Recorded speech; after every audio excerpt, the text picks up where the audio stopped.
El 1 de septiembre de 1939, el mundo vio horrorizado cómo los ejércitos de la Alemania nazi entraban en Polonia, dando a conocer un nuevo y terrorífico concepto de guerra. La llamaron Blitzkrieg, guerra relámpago, y en menos de 8 meses iba a sumergir a toda Europa en el horror de la Segunda Guerra Mundial. ¿Cuál era el secreto de la maquinaria de guerra nazi? ¿Contaban con nueva y devastadora tecnología bélica?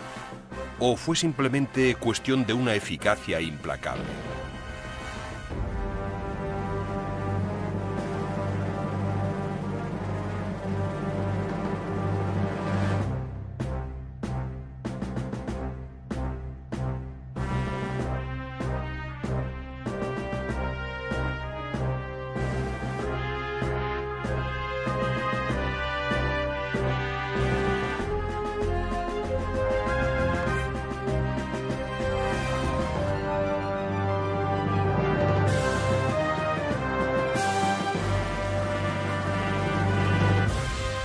Segunda Guerra Mundial. Guerra relámpago. Polonia.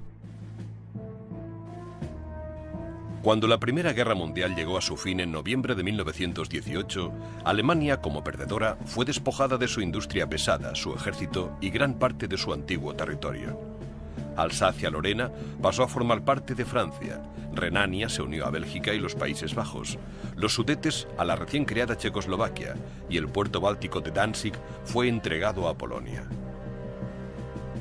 Al igual que muchos alemanes, la población de estas zonas, principalmente alemana, sintió humillación por la derrota en la guerra e ira por haber sido separada de la madre patria.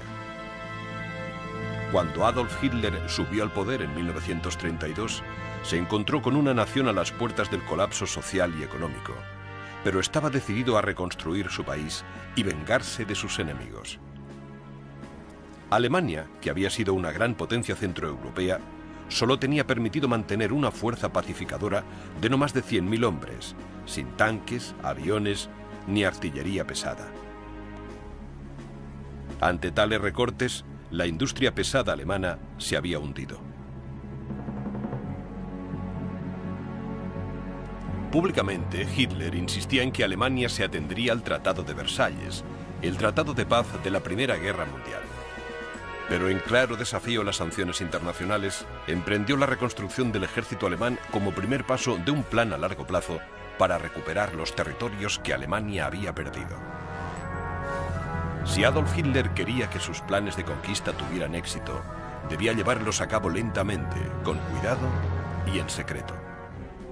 Hitler sabía que si sus intenciones llegaban a ser del dominio público, Alemania corría el riesgo de ser invadida por Francia y Gran Bretaña.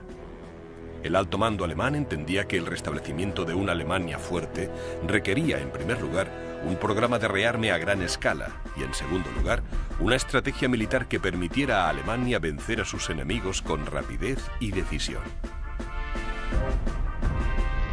Entre 1914 y 1918, los ejércitos de Europa y Gran Bretaña habían estado atrapados en un punto muerto altamente perjudicial. La terrible guerra de trincheras había llevado prácticamente a la bancarrota a todas las naciones involucradas y había costado la vida de casi 8,5 millones de hombres. Hitler quería pasar cuentas por las pérdidas de Alemania, pero debía evitar los errores catastróficos cometidos en la última guerra. Mientras Hitler pactaba en secreto con los industriales alemanes, el Estado Mayor empezaba a concebir tácticas de batalla nuevas y mejoradas. El jefe del ejército, el general Hans von Seeckt, escribió un informe describiendo un plan audaz. El futuro de la guerra depende enteramente del uso de armamento móvil, cuya actuación será decididamente más eficiente con la ayuda de la aviación. Aunque este concepto tenía sus orígenes a mediados del siglo XIX, este informe marcó el inicio de la Blitzkrieg moderna. En teoría, las unidades de transporte motorizadas podían llevar suficientes alimentos y combustible para abastecer a todo el ejército en combate durante una campaña de una semana. Esto debería permitir al ejército penetrar en territorio enemigo sin tener que depender de un abastecimiento constante de provisiones. El plan parecía ideal, Debido a las sanciones internacionales y a la falta de recursos naturales, Alemania no podía permitirse una guerra prolongada. Importaba el 90% del estaño, el 70% del cobre, el 80% del caucho y el 75% del petróleo. Si se podía hacer una guerra y ganarla, con una serie de enfrentamientos breves y rápidos como el Rayo, quizá Alemania tendría una oportunidad. Todo se reducía a una cuestión de tiempo. Para asegurarse de que las batallas fueran breves, Hitler y sus generales debían evitar que las tropas más rápidas quedaran atascadas luchando en primera línea de frente. Ignorando por completo el concepto tradicional de una línea de frente rígida y continua, la primera oleada de tropas de choque seguía avanzando en territorio enemigo, destruyendo líneas de abastecimiento, cuarteles generales y líneas de comunicaciones. Pero debía completarse la operación antes de que las provisiones alemanas se agotaran, o debían establecerse líneas de abastecimiento fiables. Una victoria rápida era esencial. Y lo que era más importante, Alemania aún no tenía aviación militar, ni tanques, ni barcos de guerra, y más del 90% de su ejército dependía de los caballos para el transporte.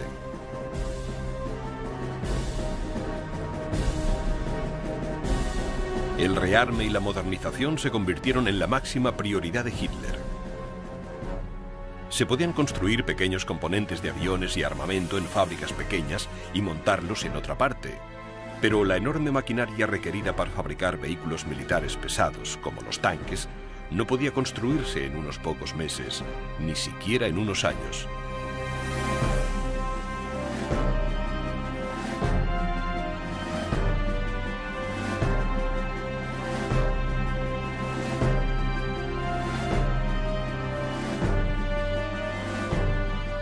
En 1935, 3 años después de que Hitler llegara al poder, Francia presentó la primera división de artillería acorazada completamente motorizada del mundo. Hitler sabía que si no actuaba con rapidez, perdería su oportunidad de conquista. Estaba decidido a que eso no pasara. Sorprendentemente, en 6 meses, Alemania había reunido una división completamente móvil y una acorazada, o división Panzer. La división Panzer necesitaba más de 3.000 vehículos de apoyo para transportar alimentos, municiones y provisiones. Para conseguir tantos vehículos en tan poco tiempo, Hitler había requisado vehículos ya existentes, muchos de los cuales ya estaban obsoletos y desgastados de otras unidades del ejército. El ejército alemán estaba creciendo a una velocidad vertiginosa. En los 5 años entre la llegada al poder de Adolf Hitler en 1932 y la movilización completa en 1938, el ejército había pasado de 100.000 hombres a más de 4 millones.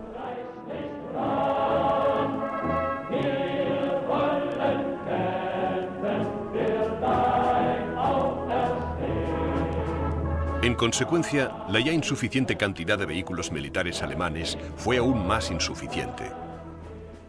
Incluso se estaban trayendo caballos de tiro del ejército británico, que los estaba sustituyendo por vehículos motorizados.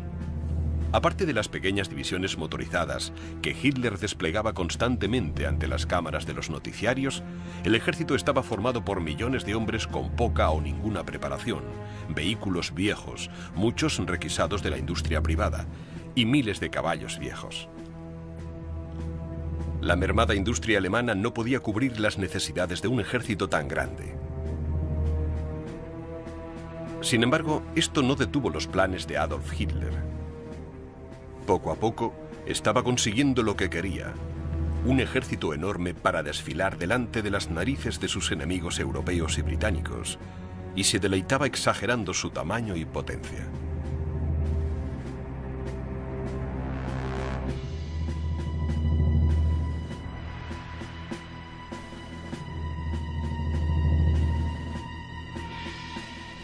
Cuando Francia y la Unión Soviética firmaron un pacto de mutua defensa en marzo de 1935, Alemania quedó en una posición peligrosa, atrapada entre dos grandes potencias que no se fiaban de Adolf Hitler. Hitler sabía que debía actuar antes de que sus enemigos se hicieran demasiado fuertes.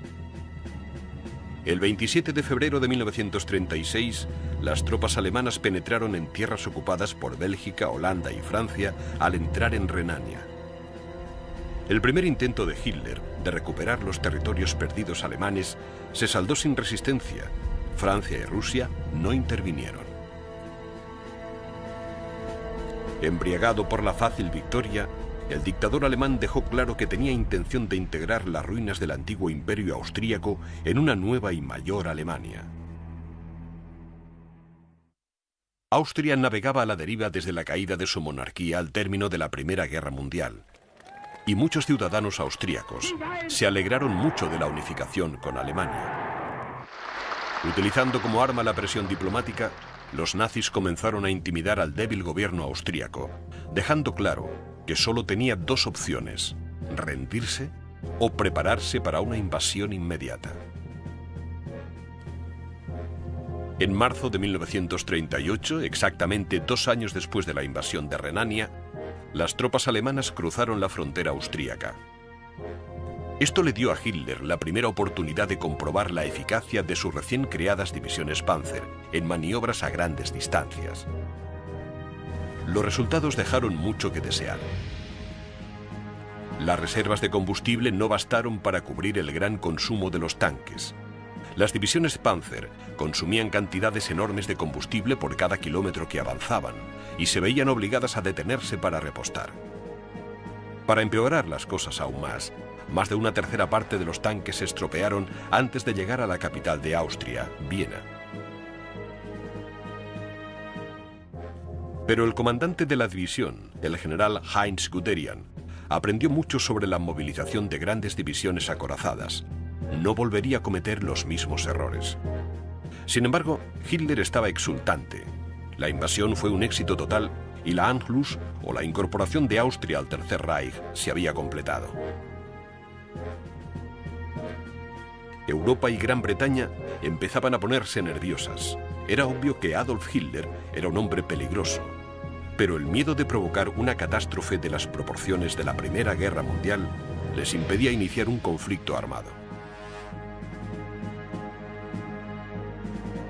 Hitler, triunfante, hacía mofa abiertamente de sus adversarios. Se refirió al primer ministro de Inglaterra y al de Francia como un puñado de viejas tías bebedoras de té y tachó a los diplomáticos extranjeros de gusanos cuando intentaron desesperadamente razonar con él.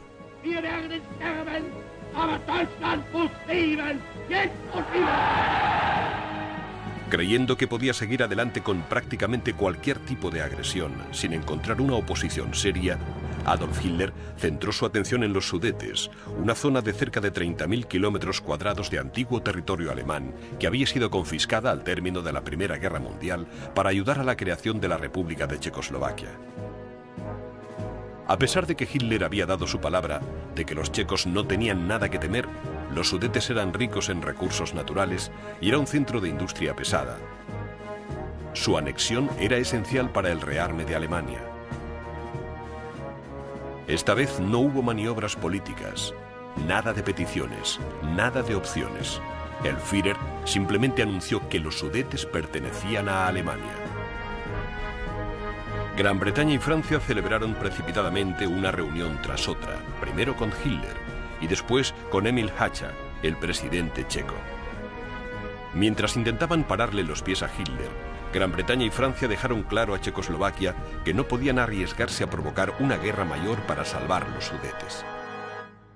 El 29 de septiembre, solo 6 meses después de la anexión de Austria, Gran Bretaña y Francia cedieron ante las peticiones de Hitler.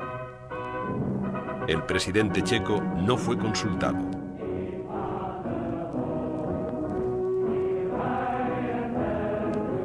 A la mañana siguiente, divisiones acorazadas alemanas entraron en los Sudetes y Hitler declaró: una vez solucionado el problema de los Sudetes, será el último territorio que le reclamo a Europa. De hecho, incluso mientras se estaban celebrando las negociaciones, Hitler y sus generales se preparaban para invadir el resto de Checoslovaquia.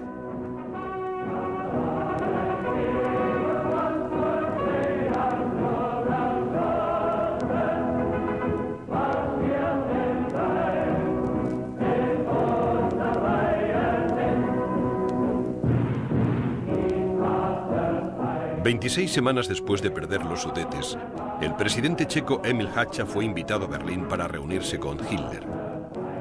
Allí sencillamente se le comunicó un ultimátum. Si no entregaba su país a la Alemania nazi en un plazo de 7 horas, la capital checa, Praga, sería completamente bombardeada. Una vez más, Hitler había ganado una batalla sin un solo disparo, pero se le estaba acabando la suerte. Su siguiente objetivo no se rendiría tan fácilmente. El nuevo ejército móvil de Hitler estaba a punto de ser probado en combate. Presionando la capacidad productiva y militar de Alemania hasta el límite, en la primavera de 1938 nacieron las Fuerzas Combinadas de Infantería, Artillería y Aire, con más de 4 millones de hombres. Aunque gran parte del equipo era un anticuado, había progresado mucho desde que Adolf Hitler había subido al poder 6 años antes. Este logro, sumado a la conquista de Renania, Checoslovaquia y Austria sin derramamiento de sangre, además de mantener a Francia, Gran Bretaña y Rusia fuera de su camino, llevaron a Adolf Hitler a creer que podía invadir Polonia con éxito y sin demasiados problemas. El odio que sentía Hitler por los polacos escapaba a toda razón. En una reunión con su Estado Mayor en agosto de 1938, dijo abiertamente lo que quería: matar sin piedad ni compasión a hombres, mujeres y niños de la raza polaca o que hablen polaco. En el centro de la ambición de Hitler por Polonia estaba la recuperación de la ciudad de Danzig. Como parte del Tratado de Paz firmado al término de la Primera Guerra Mundial, Danzig fue declarada ciudad libre y quedó bajo control internacional. Además, era uno de los puertos más grandes e importantes del Báltico. Antes de la Primera Guerra Mundial, Danzig había formado parte del Estado alemán de Prusia Oriental y aún contaba con más de 1 millón de ciudadanos alemanes que ahora quedaban separados de su patria por territorio polaco. Hitler creía que esta situación era intolerable e incluso antes de la invasión de Checoslovaquia había comenzado a reclamar la devolución de Danzig. Aunque las intenciones de Hitler eran obvias, Polonia se negó en firme a satisfacer sus demandas.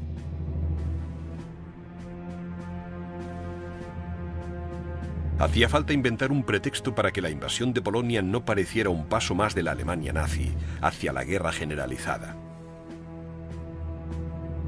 Para hacer que los polacos parecieran una amenaza para la seguridad de Alemania, las fuerzas especiales alemanas, disfrazadas de soldados polacos, organizaron un ataque ficticio en la frontera, lo que permitió a Hitler acusar falsamente a los polacos de un acto de guerra. Mientras sus amenazas a Polonia eran cada vez más evidentes, Hitler y sus generales planificaban cuidadosamente una invasión generalizada. En cuanto Alemania hubo firmado un pacto de no agresión con el vecino oriental de Polonia, Rusia, Hitler se convenció de que podía seguir adelante sin verse arrastrado a una guerra mucho más grande de lo que podía permitirse. Desgraciadamente, los polacos no movilizaron a su ejército creyendo que no había peligro de invasión hasta que se hiciera una llamada pública a filas de las unidades alemanas en la reserva. Pero ni siquiera el egocéntrico Adolf Hitler era tan obvio.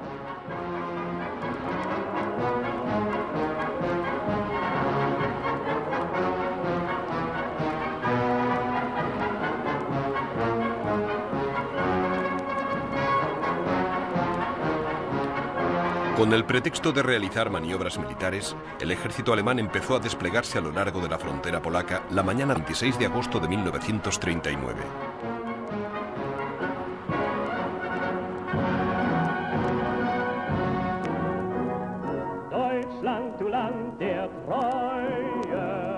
Anticipándose al siguiente movimiento de Hitler, Gran Bretaña firmó un acuerdo de mutua defensa con Polonia con la esperanza de que Alemania se echara atrás. Además, Gran Bretaña instigó a Polonia a que negociara con Hitler. Basándose en la experiencia de Renania, Austria y Checoslovaquia, Hitler pensó que Gran Bretaña no intervendría, ni siquiera en caso de invasión. Pero en un cínico movimiento diplomático, como si jugara al gato y al ratón, Hitler aceptó la petición de Polonia de negociar. A las 4 de la tarde del 31 de agosto, el embajador polaco esperó ansiosamente a que le llevaran al despacho de Adolf Hitler. Le dijeron que el Führer estaba al teléfono y que le recibiría en breve. El embajador podría haberse marchado a casa. La llamada de teléfono era al alto mando alemán.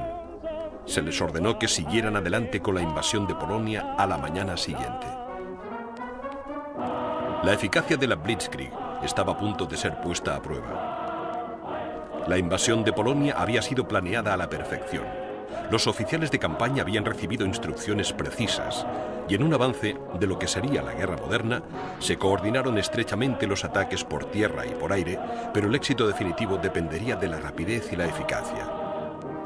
Los generales nazis dejaron claros los objetivos del plan. El objetivo de la operación era la destrucción total de las fuerzas armadas polacas. La connotación política de la guerra requería que se realizaran ataques certeros y por sorpresa para terminar rápidamente. A las 4:45 de la mañana del 1 de noviembre de 1939, cerca de 1 millón de soldados alemanes y sus equipos atacaron simultáneamente la frontera polaca.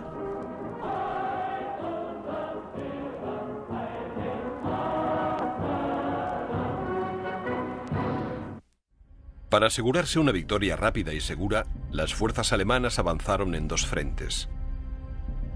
El primero entraría en Polonia desde el norte, a lo largo del corredor que separaba Alemania del puerto de Danzig. El segundo ejército, más numeroso, avanzaría por las fronteras sur y oeste en la zona en la que Alemania limitaba con el antiguo territorio checo.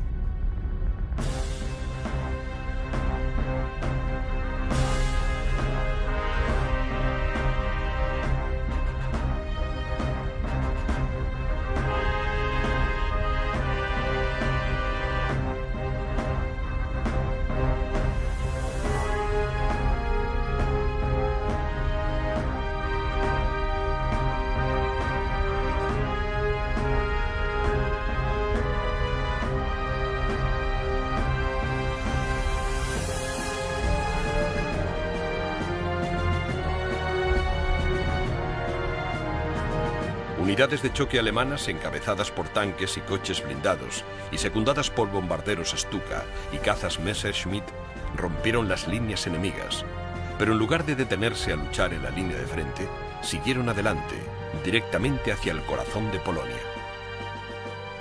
Mientras divisiones pesadas acorazadas y bombarderos en picado se adentraban en territorio polaco, las mermadas líneas de defensa polacas estaban atrapadas por el fuego de artillería concentrado y los ataques de la infantería que siguieron al paso de las rápidas unidades acorazadas.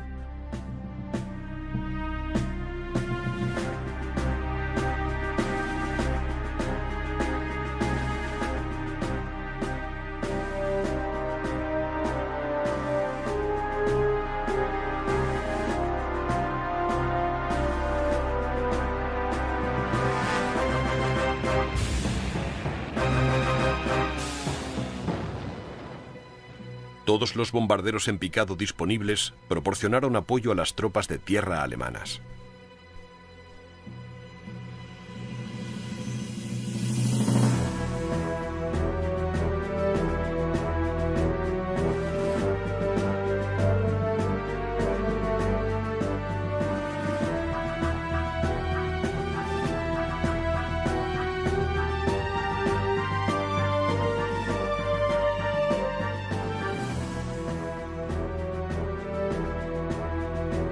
En cuanto los tanques y los ataques aéreos hubieron segmentado las líneas polacas, se cortó la llegada de refuerzos y provisiones a las unidades individuales.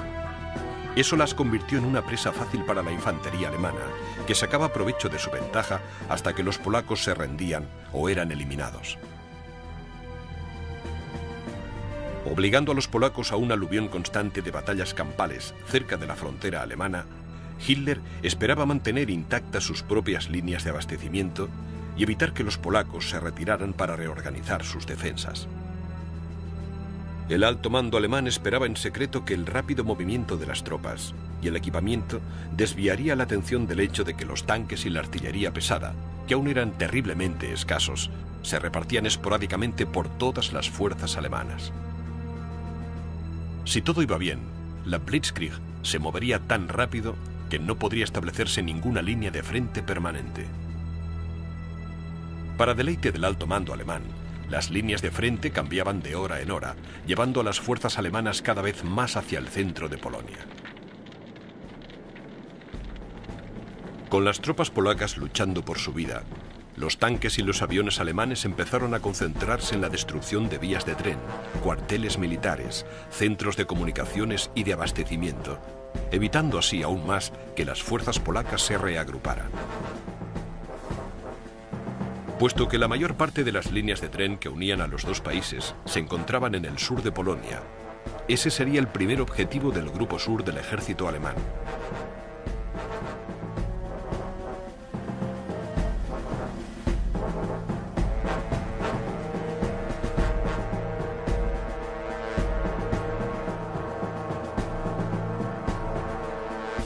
Las líneas de tren que quedaran operativas serían aseguradas lo antes posible y utilizadas para hacer llegar munición y provisiones frescas a los territorios conquistados.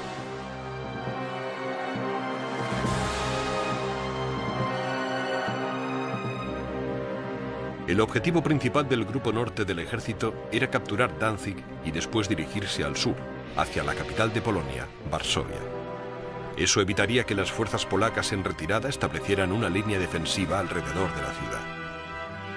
A las 6 de la mañana, poco más de una hora después de que las fuerzas de tierra alemanas cruzaran la frontera con Polonia, las fuerzas aéreas alemanas, la Luftwaffe, iniciaron una despiadada campaña de bombardeos.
El ataque aéreo fue encabezado por 9 unidades de bombarderos en picado Junker Ju-87, cada uno provisto de una ruidosa sirena pensada para aterrorizar al enemigo a medida que se acercaban a él. El Ju-87 era, probablemente, el bombardero en picado alemán, o Stuka, más famoso, y ya había demostrado su eficacia en la Guerra Civil Española.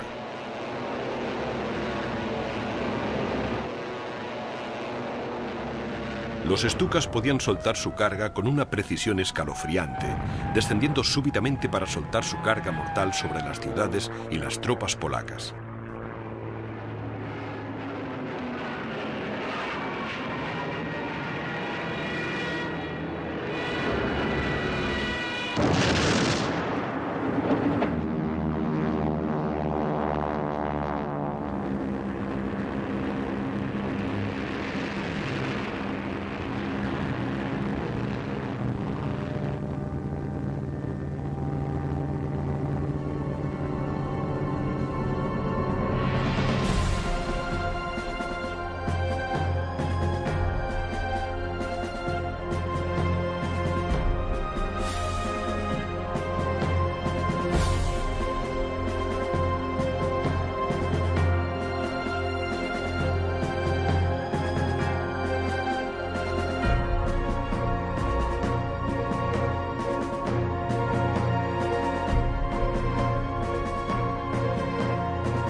En cada ataque aéreo, los Stukas eran protegidos por gigantescas formaciones de cazas Messerschmitt, que eran capaces de ahuyentar a los aviones polacos o de virar para atacar los pocos enclaves antiaéreos que tenía Polonia.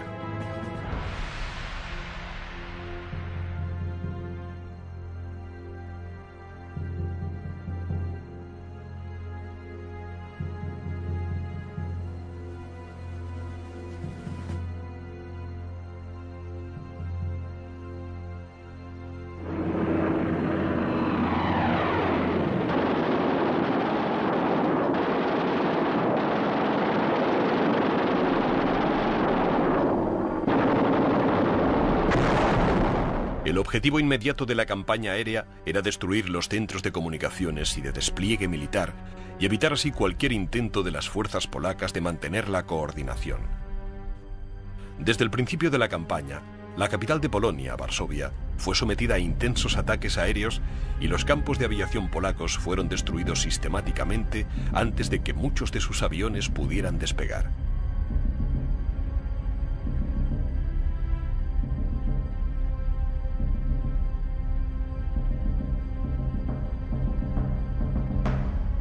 A pesar del castigo infligido por los alemanes y el hecho de que solo la mitad de los 840 aviones polacos estaban preparados para el combate, los escuadrones de cazas polacos consiguieron provocar bajas importantes a la Luftwaffe.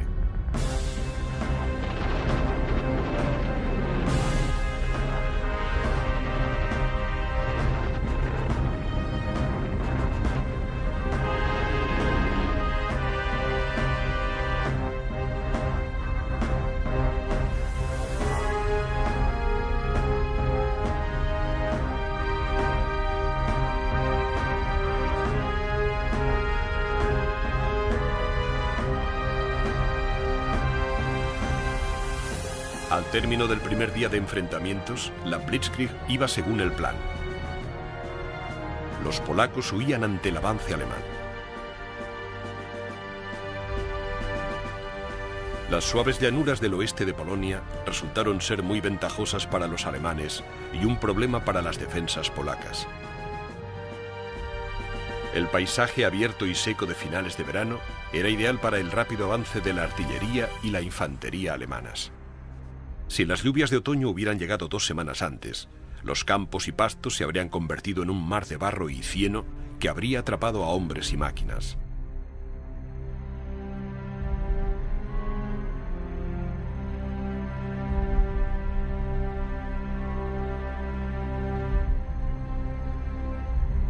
Para los polacos, el problema no era el terreno en sí, sino la cantidad de este que debían defender. La frontera germano-polaca se extendía a lo largo de más de 1.900 kilómetros, desde Checoslovaquia en el sur al mar Báltico en el norte, y era prácticamente imposible defenderla toda. De lo único que los polacos podían estar razonablemente seguros era de que probablemente se abriría un frente en el corredor de tierra que separaba el norte de Alemania de la ciudad de Danzig. En consecuencia, casi una tercera parte de las fuerzas polacas disponibles fueron enviadas a proteger esa zona. Los alemanes, sin embargo, realizaron el avance principal a través de la frontera suroeste para capturar el mayor número posible de ferrocarriles. Puede que a fin de cuentas nada hubiera cambiado para los polacos. El avance alemán estaba tan bien planeado que seguramente nada de lo que los polacos hubieran hecho habría detenido la ofensiva nazi.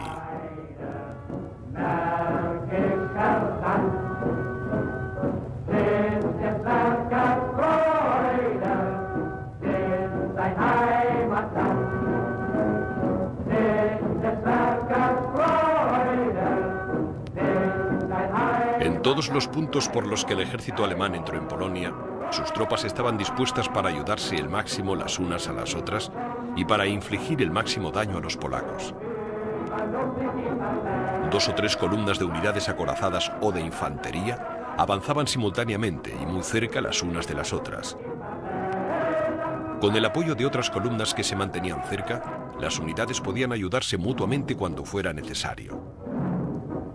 Además de ayudarse mutuamente, las columnas paralelas podían separar y rodear temporalmente bolsillos de las tropas enemigas. Esta maniobra en pinza obligaba a las tropas polacas a tener que defenderse en 2 flancos simultáneamente. Además, el alto mando alemán había asignado casi 300 aviones para el apoyo aéreo. Estos perros guardianes del aire se lanzaban en picado sobre los focos de resistencia, eliminándolos antes de que llegara la infantería que iba avanzando, u obligándoles a dividir sus fuerzas entre un ataque de infantería a dos frentes y un tercero desde el cielo.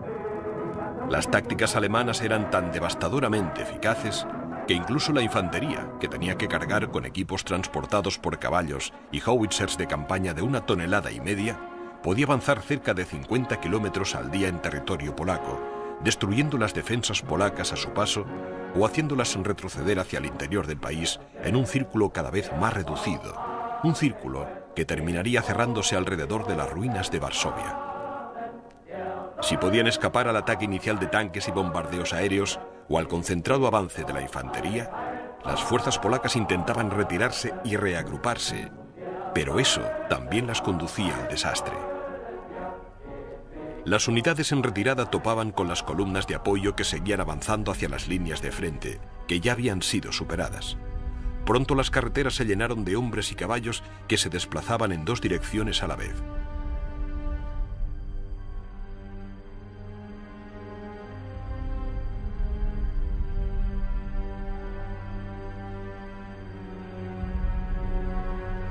Eran blancos fáciles para las rápidas unidades de tanques y artillería, así como de bombarderos Stuka, que literalmente utilizaban a las confusas masas de tropas polacas que avanzaban y retrocedían para practicar su puntería, bombardeándolas antes de que pudieran organizarse para defenderse.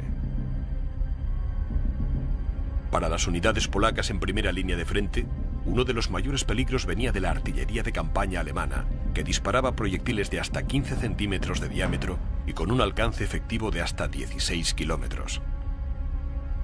Estos cañones eran fáciles de transportar con caballos o vehículos motorizados y proporcionaban a la infantería alemana una potencia de fuego rápida y devastadora.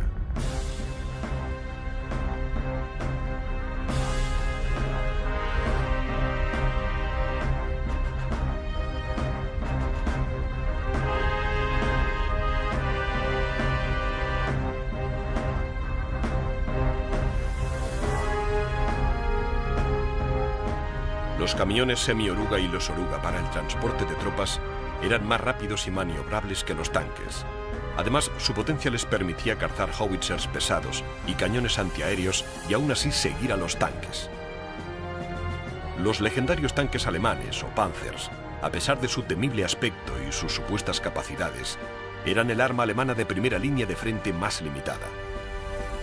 Lentos y difíciles de controlar, eran blancos fáciles en los estrechos confines de los centros urbanos, así que fueron relegados a rondar por el campo en grupos, destrozando emplazamientos de la artillería polaca, dispersando las tropas y destrozando cruces de vías ferroviarias, plantas de utilidad pública y centros de comunicaciones.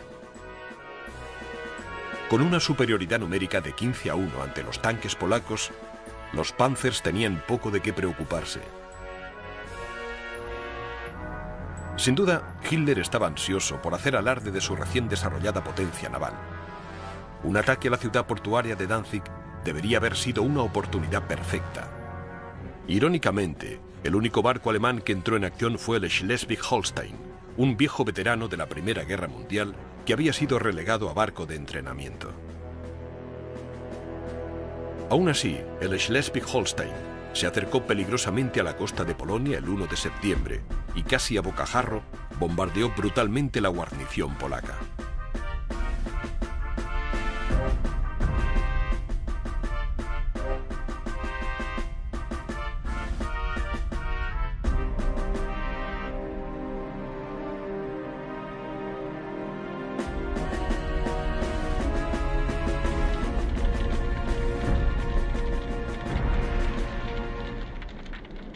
Ninguna fracción del ejército alemán podía atribuirse todo el mérito del éxito inicial de su país. Fue la coordinación de la infantería, la artillería y la potencia aérea lo que hizo tan efectiva la Blitzkrieg. El alto nivel de coordinación militar fue posible gracias a las comunicaciones por radio. Permitía a los mandos alemanes en campaña sacar provecho inmediato de los movimientos del enemigo y cambiar de posición a las tropas y al equipo de primera línea de frente en un abrir y cerrar de ojos. Las comparativamente precarias comunicaciones polacas, sumadas a un equipo obsoleto y una preparación casi inexistente, fueron los principales responsables de la desesperada situación de Polonia a la hora de enfrentarse a las fuerzas combinadas de la maquinaria de guerra de Hitler. La superioridad alemana en cuanto a coordinación y comunicaciones se hacía evidente en el excepcional control de mando del torrente de acorazados en expansión. Estos avances rápidos y profundos de los acorazados fueron la clave del éxito de la Blitzkrieg. Gracias a la velocidad y al elemento sorpresa, los alemanes se aseguraban de desestabilizar sistemáticamente las defensas polacas.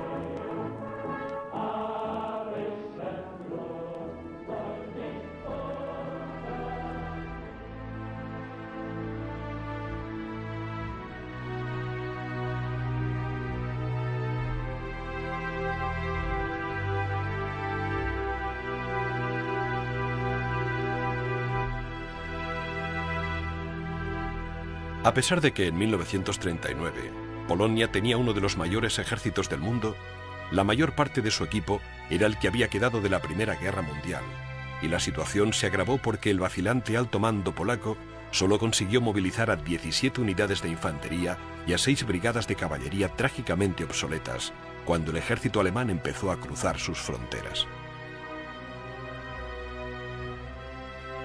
9 divisiones más, que se necesitaban desesperadamente, aún se estaban reuniendo en sus cuarteles cuando la línea de frente polaca empezó a ceder.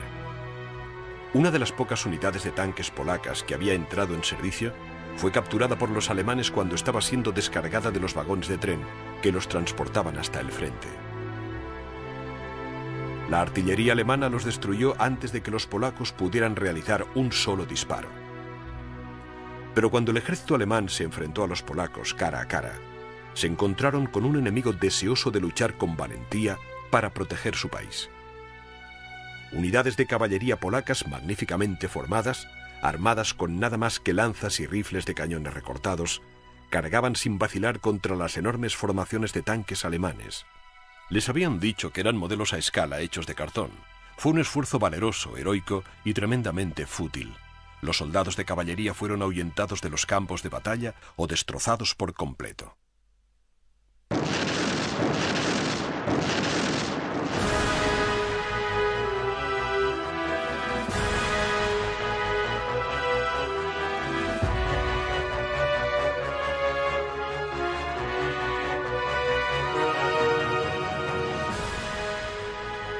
Solo 4 días después del inicio de la invasión, el ejército alemán había avanzado más de 80 kilómetros dentro del territorio polaco. Día tras día los polacos eran atacados por tierra y aire.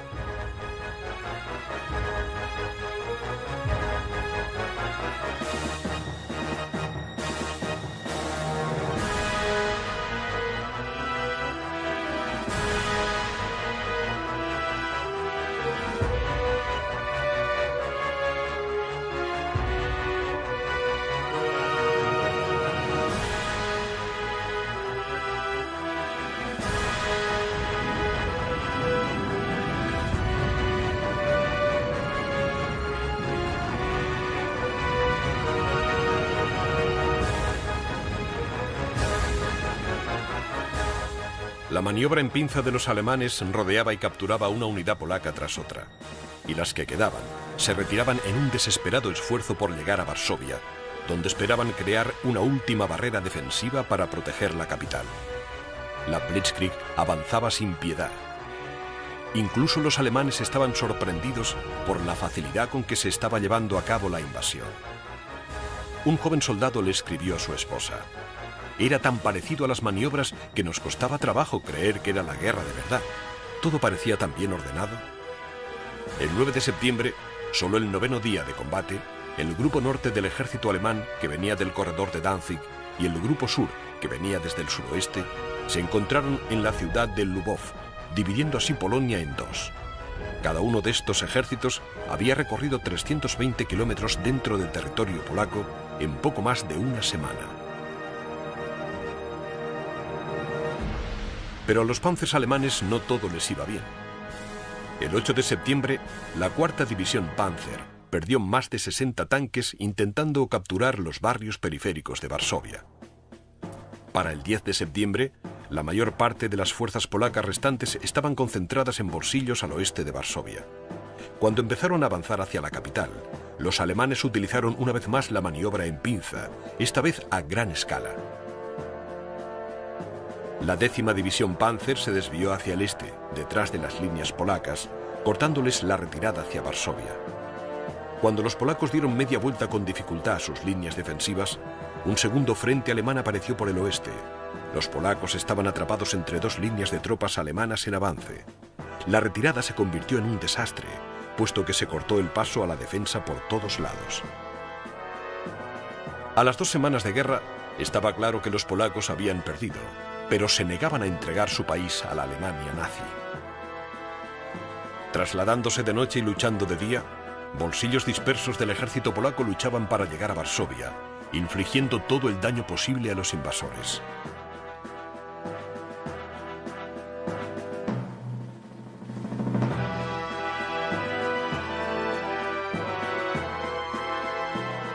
Atacaron las líneas de abastecimiento y los flancos alemanes, destruyendo todo lo que tenían a su alcance. El 17 de septiembre, los focos dispersos del ejército alemán estaban irremisiblemente atrapados en las ruinas de Varsovia, levantando defensas y abriendo trincheras desesperadamente ante el círculo cada vez más estrecho de soldados enemigos. Aquí, entre las ruinas bombardeadas de la que una vez fue una hermosa ciudad, los polacos pospusieron lo inevitable durante 12 días, a pesar de los ataques constantes desde tierra y los bombardeos aéreos de saturación. Los molinos de harina de las afueras de la ciudad se convirtieron en muros de fuego que arrasaron la ciudad. Hacía tiempo que se había cortado el abastecimiento de agua y electricidad, y las líneas de ferrocarril que podían haber traído refuerzos y provisiones eran un amasijo de hierros.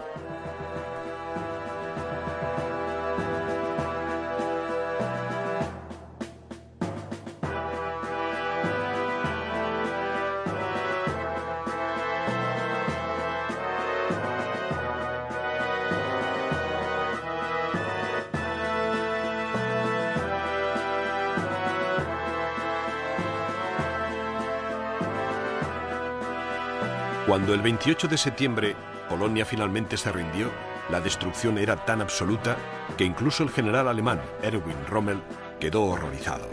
Dijo: "No hay ni un solo edificio que no esté dañado. Esa gente debe de haber sufrido terriblemente. Durante 7 días no ha habido agua, ni electricidad, ni gas, ni comida.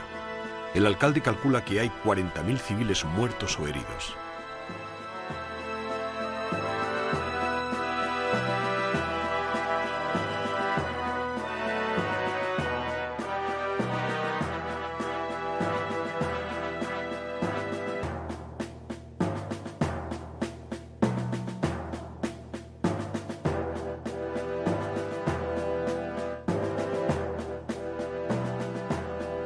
Aunque fuera difícil de creer, Polonia aún no había pasado lo peor.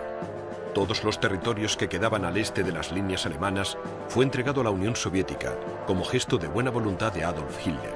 Pero puede que los supervivientes polacos atrapados en territorio ruso tuvieran suerte. Detrás del ejército alemán llegaban unidades de las SS especialmente seleccionadas, con la misión de capturar y asesinar a los intelectuales polacos.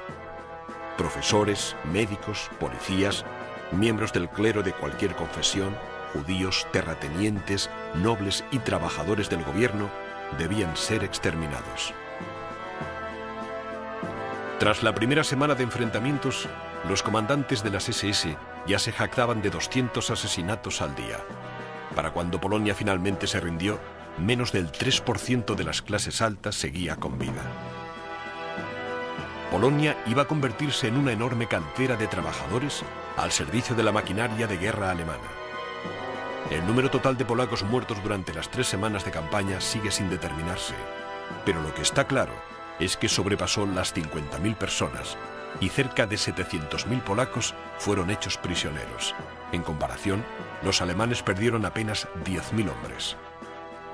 Milagrosamente, más de 100.000 soldados polacos, marines y aviadores consiguieron escapar de su país en ruinas.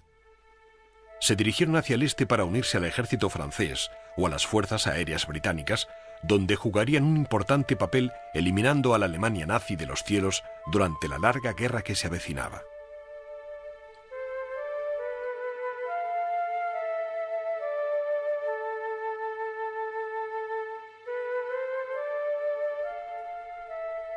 Hitler y el alto mando alemán estaban orgullosos de sus logros.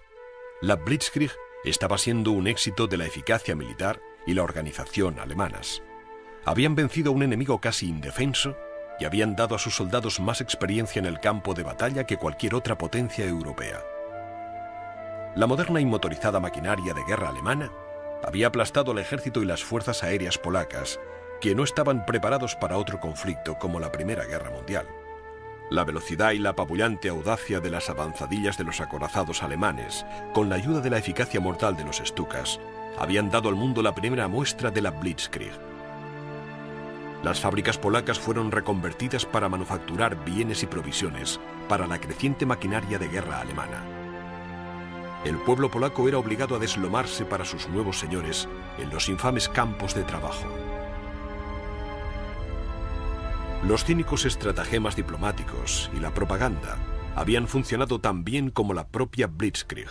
Ahora Hitler sabía que Francia no quería luchar y con un poco de suerte los británicos no acudirían a ayudar a los franceses. Adolf Hitler podía realizar tranquilamente su siguiente movimiento. A pesar de sus amenazas, Inglaterra y Francia le habían permitido aplastar Polonia sin mover un dedo. Ahora le tocaba el turno a Noruega y Dinamarca, y después a Holanda, Bélgica, Francia y cualquier otro que se cruzara en su camino.